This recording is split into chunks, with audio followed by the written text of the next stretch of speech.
Hello, ladies and gentlemen. Welcome back to Reserved Investments. And I'm actually shouting at the camera right now so I can stay awake. This particular video is being shot a little after 1 a.m. Eastern Standard Time in the morning. And for those unaware, if you didn't read the title, you didn't read the description, this is part 9 of my 18,000 subscriber Q&A series. I'm really trying to put a dent in this series. I want to end it as quickly as possible because I know there are a lot of you out there that asked your question literally 2 months ago and you're still waiting for it to be answered on camera. So I am doing my best here, guys. So let's dive right into the questions. So first question, Sean, why doesn't an economic downturn or inflation stop scalpers from inflating collectible prices? Now, if you've watched Reserved Investments for any length of time, you know I do not like the word scalping as applied to the antiques and collectibles trade. I'm not going to rehash an old video in this particular Q&A segment, but I encourage you, if you are wondering why the term scalping does not apply to the antiques and collectibles trade, I did a video on it several years back. So we're going to reword this question.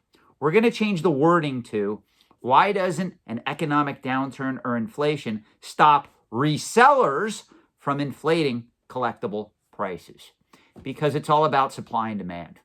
Let's be realistic. If you can go to Costco, if you can go to Walmart, if you can go to Target or GameStop, and you can push some 13-year-old kid out of the way, get all the Pokemon cards, and sell them to 3 to 4 times their worth on eBay, and you have a buyer, there's going to be someone out there who is a little bit down on his luck, who's most likely a little bit desperate, who's going to take that route and is going to profit from that type of arbitrage. That's what we call arbitrage in the trade.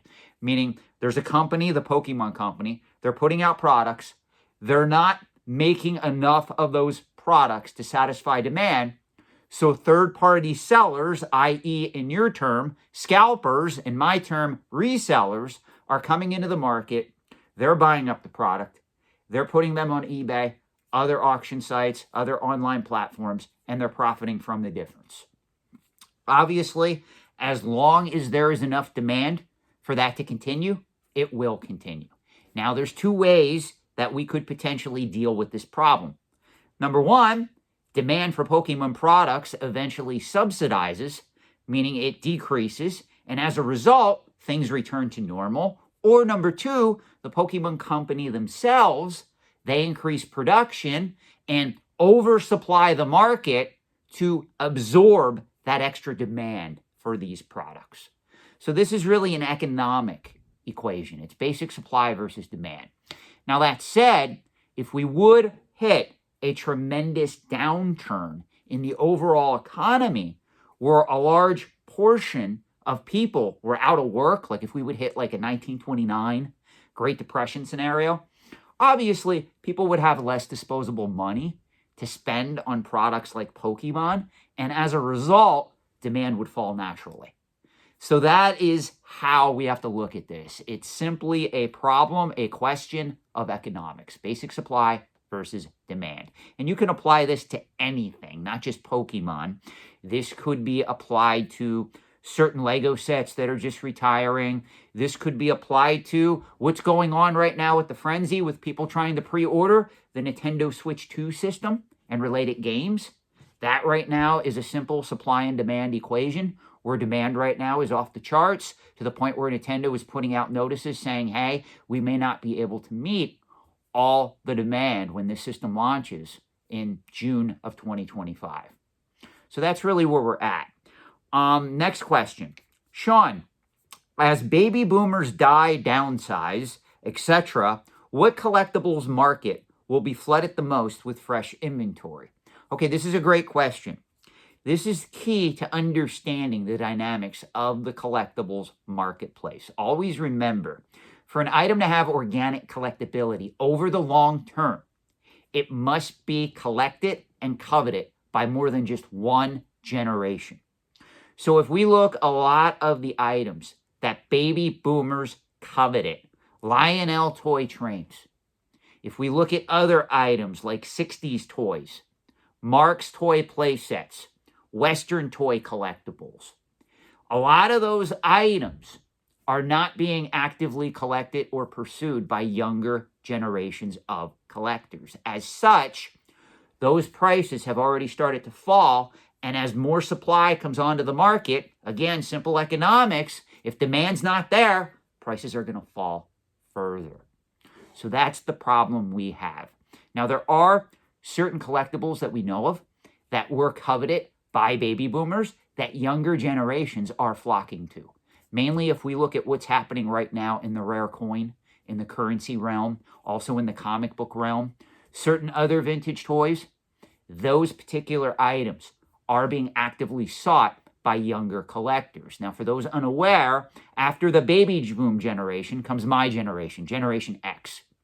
Generation X, there is some overlap between some of the items that baby boomers collected and coveted, and also some of the items that we, my generation, collects and covets. But there are certain items that are starting to fall off a cliff. Let me name some for you. If you look at Elvis memorabilia, if you look at Beatles memorabilia, if you look at Lionel toy trains, if you look at certain segments of the art glass market, more specifically, if we look at Depression-era glass, if we look at carnival glass, if we look at certain segments of the art pottery market, those particular collecting markets are on a downward spiral. Now, one good thing, some of those markets are completely unscathed. When we look at the market for higher-end art glass, usually that market is part of the hardcore traditional antiques market. So that market is usually more cyclical. For instance, right now, Tiffany art glass, which is usually coveted by a lot of collectors. I have some pieces in my glass cabinets upstairs that I have shown on camera before in past videos. That stuff right now is in a little bit of a lull. But sometimes, usually, over the years, it's possible that market is going to come back in vogue. So certain markets like that have more of the ability to come back in style than, say, Lionel toy trains. Or even if we look at other collecting categories like Pez dispensers. If I had to put my money in either Tiffany art glass or Pez dispensers, obviously I'm going with Tiffany art glass. You see where I'm going with this. You have to look at items that younger generations don't want to collect or have very little interest in. That's what's going to tell you what's going to happen to the trajectory of those items after the baby boom generation dies off. And we're already, again, seeing the signs of this in the market overall.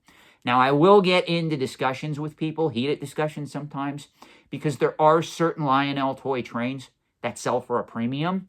That's the norm in any market. Again, you can't look at the top 5% of a market and judge the health of the overall collecting category just by looking at that top 5%. You know, I have people, whenever I bring up Beatles or Elvis memorabilia, somebody will come into the comment section and they'll laugh at me and they'll go, that guy reserved investments. He doesn't know what he's talking about. John Lennon's eyeglasses sold for a record price at auction. Again, that's not Beatles memorabilia. That's something historic that belonged to a famous person. But this is what I would challenge you if you're of that mindset. If you had to invest in an item that was going to be 6 figures or more from a famous person, and you had to invest in that item over the long term, do you really think 100 to 200 years from now, those coveted eyeglasses that belong to John Lennon are still going to be selling for a significant premium year after year? If it was me, I would rather go after a piece that was owned by George Washington or Abraham Lincoln, rather than pinning my hopes on eyeglasses that recently sold at auction for 6 figures that were worn and owned by John Lennon of the Beatles. I mean, that's completely ridiculous. And I have people that throw that at me all the time.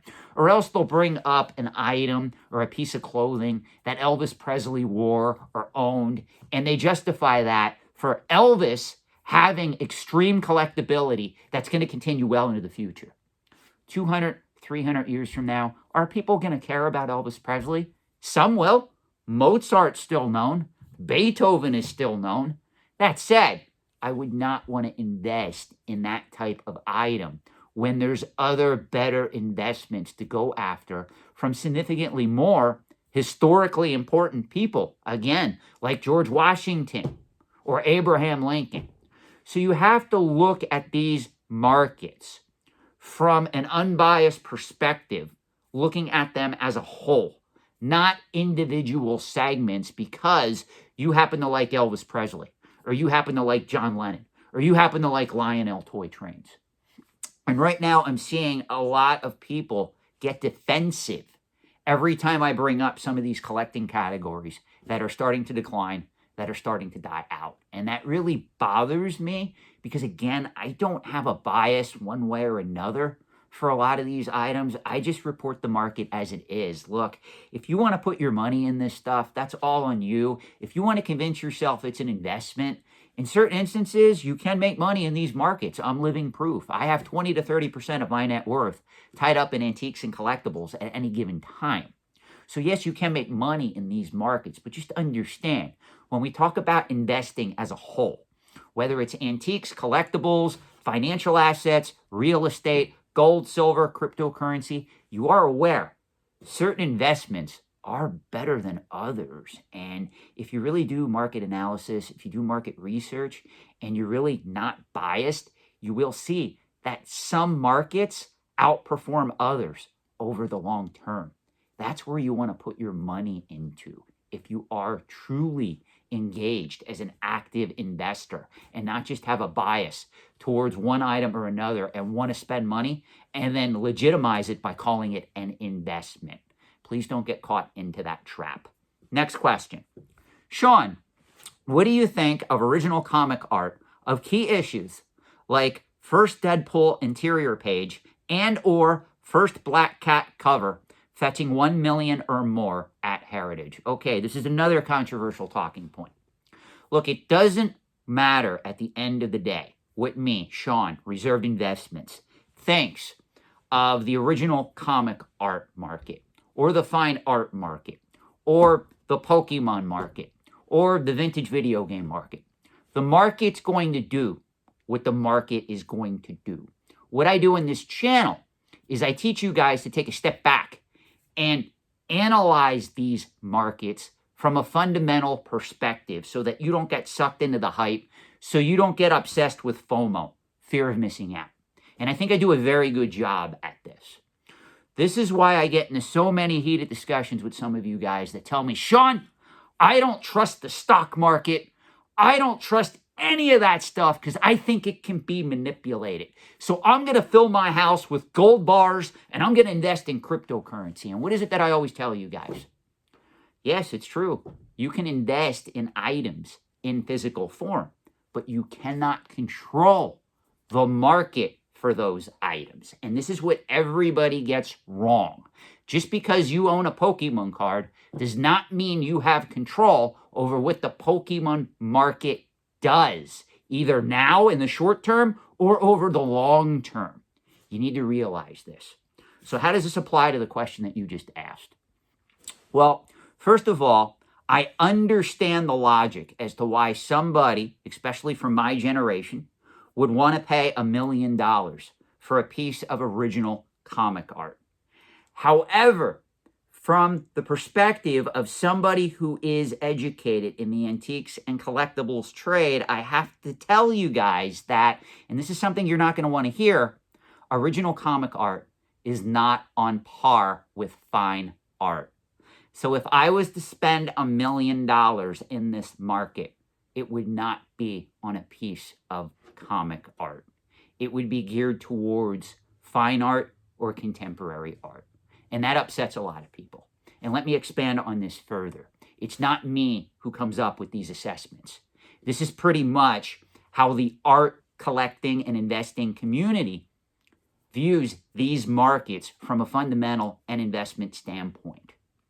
If we look at the art market as it is today, it is pretty much dominated by two main players. There's actually a couple more, but the two main players that everybody is aware of is Sotheby's and Christie's. Sotheby's and Christie's has pretty much a lock on the high-end fine art market. For instance, if you scour their listings, you're going to come across paintings by the modern masters that have sold for literally hundreds of millions of dollars at each of those firms. Now, Heritage Auctions is by far the premier international collectibles marketplace. They are a very large presence in the collectibles trade, and also to a lesser extent, the antiques trade. But what I will tell you when it comes to art, Heritage caters to the mid-market level, meaning most of the pieces that sell 6 figures, high 5 figures, low 7 figures. Heritage handles that market. They do not compete directly head-on with Christie's or Sotheby's for the top-tier pieces in the art market. This is something that you guys need to understand. Now, why am I telling you that? Because this is one area where Heritage found their niche. Sotheby's and Christie's really doesn't do that much with comic art because they cater, again, to top-tier investment-grade art. Heritage found a niche in this market, and they're very good at it. So if somebody comes to me and they say, Sean, I really don't have a preference. I want to invest in art, I would steer them more towards fine art rather than comic art. So if you're asking me what I think of this market, I think it's a natural progression with how comic books have become considered, especially over the last 10 to 20 years, investment-grade pieces. Naturally, of course, people are also going to want to put their money in original comic art as opposed to just graded comic books. Now, this is where I caution the average collector or the average investor. Original comic art has a lot more risks than just going into the market and paying $10, $20, $30, $40, $50, $100,000 for a graded comic book. And this is something that, again, a lot of people don't want to hear, or they want to disagree with my analysis. If you read any of the books that I recommend on this channel about the antiques and collectibles trade specifically, you will come to the same conclusion that I just stated to you right now. As a matter of fact, going forward, if I ever get around to doing more videos on fine art on this channel, there are excellent books and resources I can recommend to you guys if you really want to learn the fine art market. The problem is I have found on the past on this channel, every time I do a video on fine art, the video flops. Nobody wants to watch it. Those that do watch it end up giving me sarcastic comments, or they send me an email. Look at this elitist Sean guy. He thinks everybody out here is spending $100,000 to several $1 million on a piece of art. So that's why I've pulled back on producing a lot of content that goes into detail talking about investment grade fine art. I just cover the basics, and believe it or not, it's always funny. Even when I cover the basics, I have people attacking me from both ends. There's fine art connoisseurs that watch this channel, and they get upset because I don't go into further detail when I talk about fine art. And then there's other people on the other end that think I go into too much detail. So it's one of those areas where I'm kind of walking a tightrope between heaven and hell, not knowing where I'm going to end up until the video does its thing with the YouTube algorithm. And usually by then it's too late. So that's my commentary, that's my speech, that's my lecture on fine art, and also comic art versus fine art. Next question. Sean, where do you see the future of physical video game collecting once the industry goes all digital, especially when a lot of these games that have physical versions get deleted from the online digital stores? Well, this is a fascinating question, isn't it? Because people my age, from Generation X, who are now either approaching 50 or already in their 50s, remember guys, for the record, I'm 48 years of age at the recording of this video.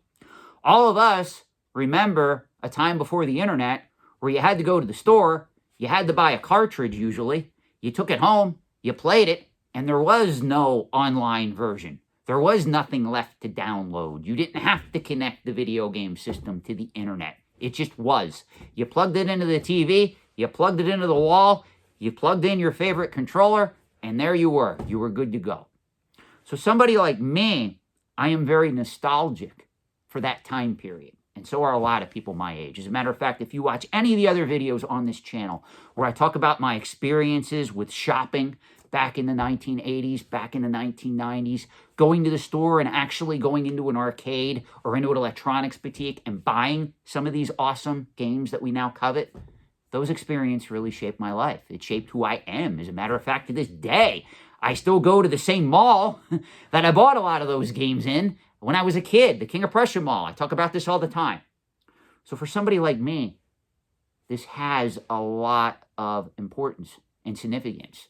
However, when we look at the younger generations, younger kids, younger gamers, people that were born right around the year 2000, they're growing up in an all-digital world. They went to high school with a Facebook profile in tow. They went to high school fully aware of the internet and what it's capable of. They went to high school being able to shop online on a consistent basis. I mean, they went to high school carrying around an iPhone in most cases. So these individuals really don't value physical media like people my age do. So what will most likely happen is once these games do get delisted and companies like Sony and Nintendo do take the full-on plunge to go digital only, there is going to be a little bit of a backlash. And I predict there will be people that really do cling to a lot of these older games, a lot of these items, a lot of these physical media that will become quite popular as a result. But over time, younger generations will most likely forget physical media altogether, in most cases, with few exceptions. And that's the day that I really dread. Now, luckily, I'm 48 years of age. I'm approaching my 50s. Probably by the time that hits, I'll be dead or near dead at that point. I mean, not to sound nihilistic, but let's be realistic. We're talking something that's going to happen 10, 20, 30 years down the line. So at that particular point in time, at least hopefully, I won't be around to see it, because that will be a sad day indeed. So that's my answer. Younger generations are not going to covet physical media like older generations did, and it does break my heart. I'm going to be 100% honest. Next question. Sean, what do you think about produced scarcity U.S. coins like a 2019 enhanced reverse proof San Francisco Silver Eagle limited to 30,000 items? I was lucky enough to order one directly from the mint, and I'm not sure if this is a long-term hold. Additionally, is it worth sending in to be graded? Thank you for a great channel and appreciate the insight. Okay, full disclosure. I do not really like items like this. Modern era U.S. Mint releases are being marketed with mass-produced scarcity.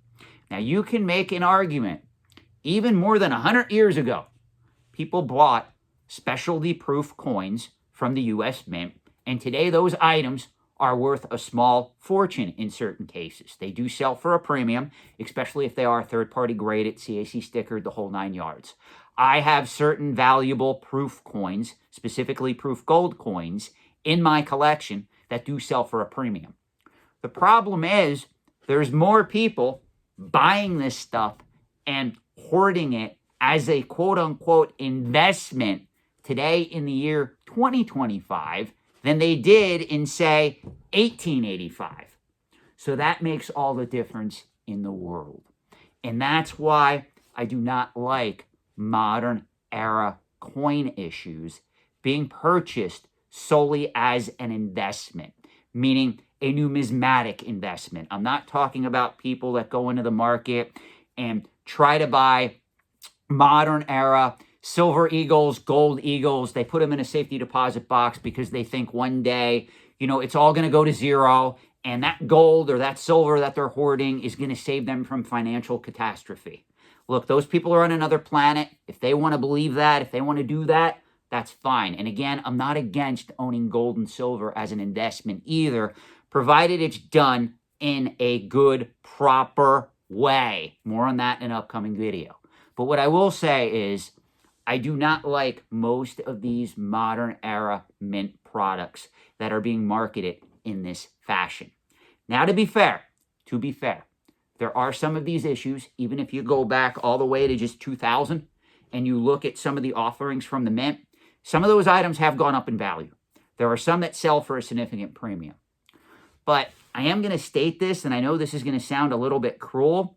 Believe it or not, a mint issue release in the amount of 30,000 items is a lot by today's standards. I mean, if we look literally at $1 gold coins, If you go and study the market for $1 gold coins that were minted in the 1800s, you're going to see there are certain coins that had a mintage under 3,000 coins only.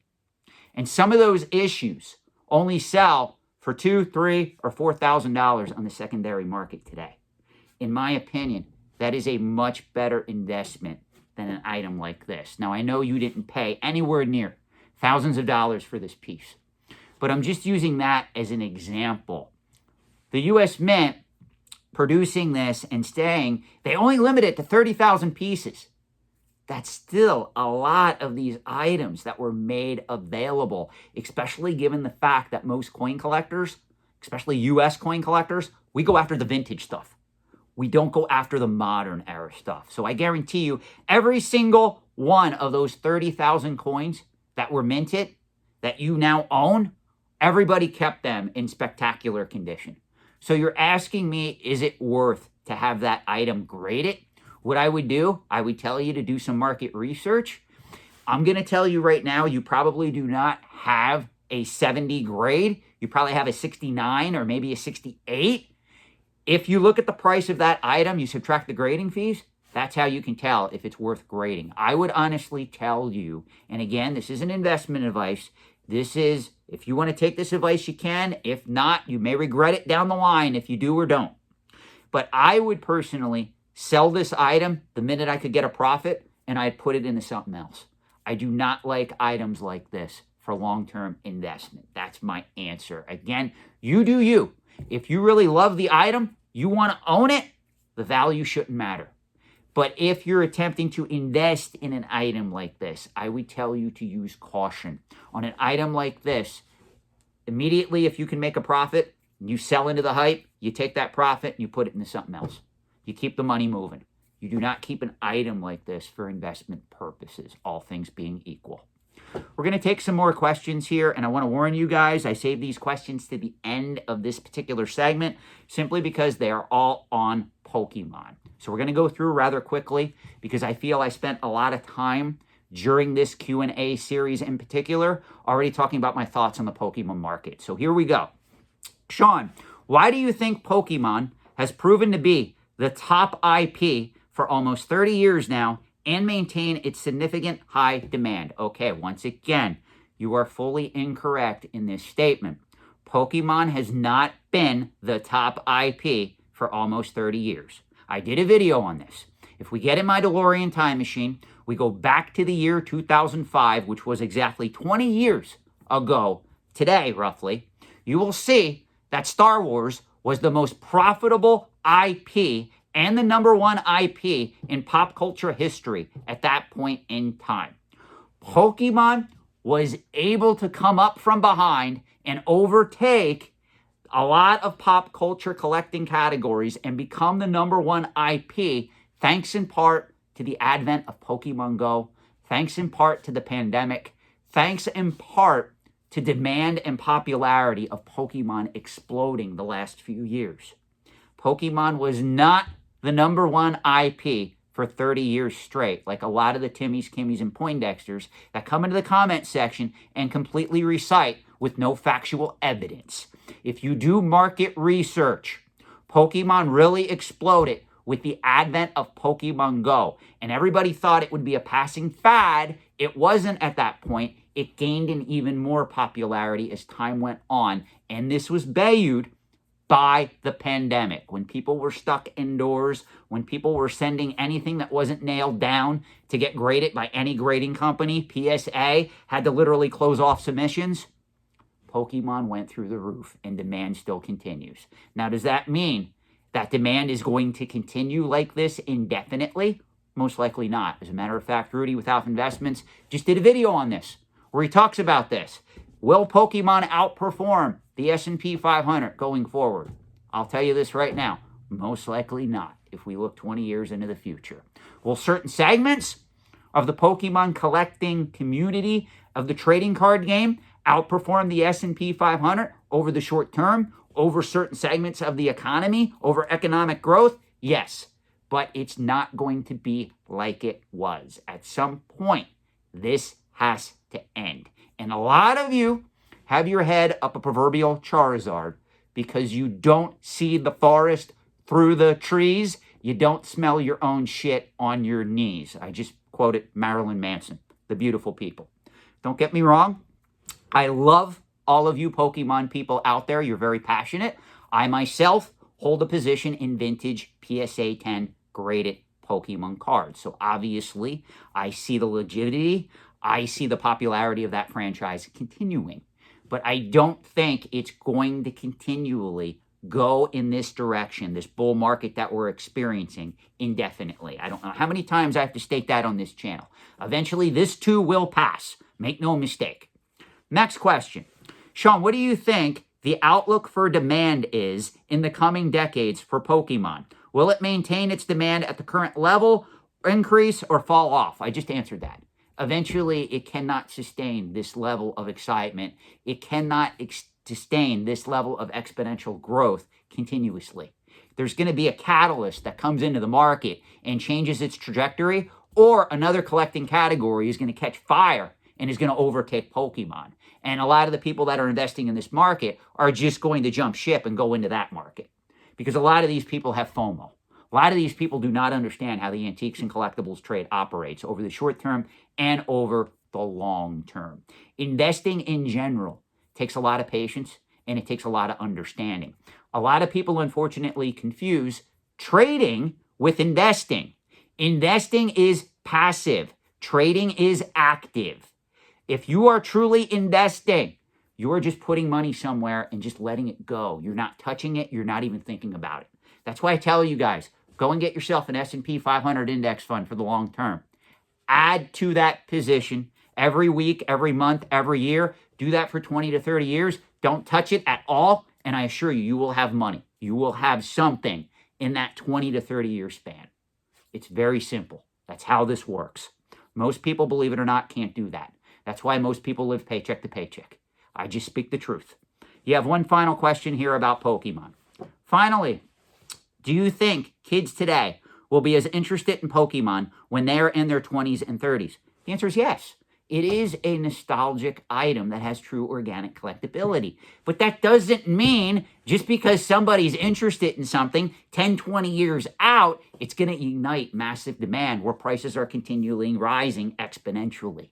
That's not what that means. And if you study the antiques and collectibles trade and read the books that I recommend, you would know this. You wouldn't need to ask this question. I've been on YouTube now for 5 years teaching this information, telling you what books to read. If you actually take the time, read those books, email me. Sean, do you have any other book recommendations? This is very fascinating stuff.